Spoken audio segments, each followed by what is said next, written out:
পয়গম্বর বলেন, যেদিন আমি মায়ের গর্ভ থেকে জমিনে পদার্পণ করেছি ওই দিনটা ছিল সোমবার।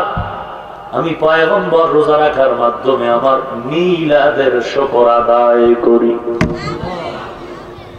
ভালো করে বুঝবেন, মায়ার নবী সোমবার দিন রোজা রাখতেন, বছরে একবার, মাসে একবার, প্রতি সোমবার। কয় কারণে? এক নাম্বার কারণ, রাহমাতুল লিল আলামিন বলেন, আমি দুনিয়ায় যেদিন আগমন করেছি ওই দিনটা ছিল সোমবার। আমি রোজা রাখার মাধ্যমে আমার মিলাদের শুকর আদায় করি। দুই নাম্বার কারণ, আল্লাহ আমার উপরে কোরআন নাজিল যেদিন করেছিলেন ওই সূচনাটাও ছিল সোমবার। আমি রোজা রেখে আমার কোরআন নাজিলের শুকর আদায় করি। তাহলে মিলাদুন নবী সম্পর্কে আমরা সহিহ মুসলিম শরীফের হাদিস থেকে জানলাম, নবী রোজা রেখে মিলাদের শুকর আদায় করেছেন। এবার যারা ঈদ করো, ঈদ, কোনো গালি নাই, কোনো হিংসা নাই, একটু প্রশ্নের জবাব দাও, নবীর রোজা রাখা ঠিক নাকি তোমাদের ঈদ করা ঠিক? জবাব দিতে হবে। যদি বলো তোমাদের ঈদ করা ঠিক, তো মাসআলা হলো ঈদের দিন রোজা রাখা হারাম। তাহলে তোমাদের ঈদ যদি ঠিক হয়, নবীর রোজা রাখাটা ব্যাঠিক হয়ে যাবে। আর যদি বলো না রাসূলের রোজা রাখা সঠিক, তাহলে রোজার দিন ঈদ করা হারাম। যদি রাসূলের মিলাদ সম্পর্কে রোজাটাই সঠিক হয়, তাহলে এই জমিনে রাসূলের মিলাদ সম্পর্কে ঈদ করা হারাম। हकीकत से तू दुनिया बेखबर है, दुनिया की नुमाइश पर नजर है।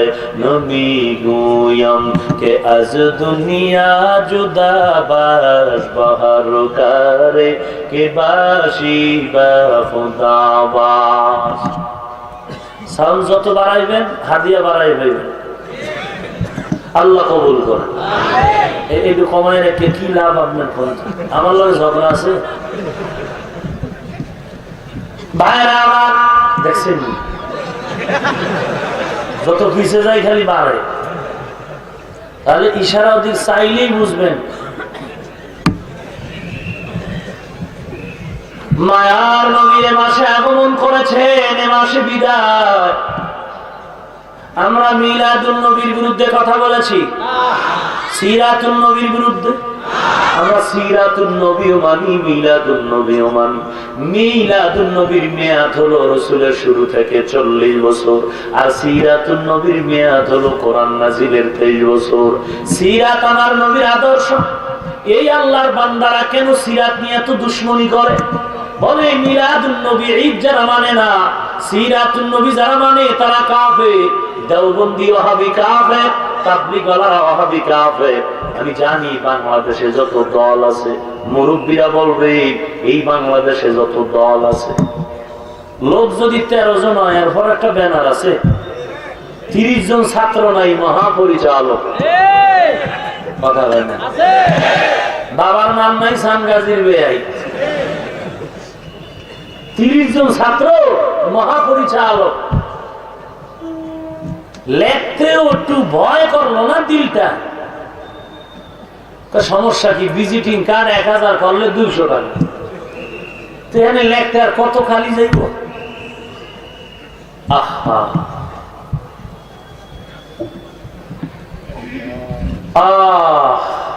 আল্লাহ আপনি আমাকে হেদায়েত দান করুন। সিরাতুন নবী, নবীর আদর্শ এরা এত পছন্দ করে কেন?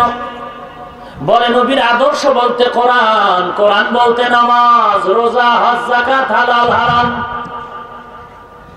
আল্লাহর নবীর এই সিরাত পালন করা ফরজ, আর মিলাদুন নবীর আলোচনা করা হলো নফল ইবাদতের সওয়াব। আমরা মিলাদ মানি, সিরাত মানি। আমরা বেয়াদবের মতো বলবো না যে মিলাদ মানি না। তবে একটা মানি নফল, আর একটা মানি আমরা ফরজের মানে। এরা কেন সিরাত মানে না? মানলেই দাড়ি রাখতে হবে, বেপরদায় চলা যাবে না। এরা সিরাত কেন মানে না? মানলেই গালি দেওয়া যাবে না। সিরাত মানলেই নামাজ পড়া লাগবে। কিন্তু এরা তো বেনামাজি, ফজর পড়ে না, জহুর পড়ে না, নারী পুরুষ উলঙ্গ বেহায়াপনা এক হয়ে আমি চিন্তায়, নামাজের খবর নাই। কথা বললে কি ছাপাবাজ, বলে নামাজ না পড়লে কি হবে, দিলটা বড় পরিষ্কার। নামাজ না পড়লে কি দিল পরিষ্কারই না, তার হুজুর থেকে ভালো আছে।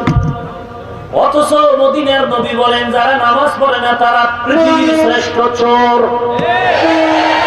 আমি বলছি না নবী, তাহলে চোরের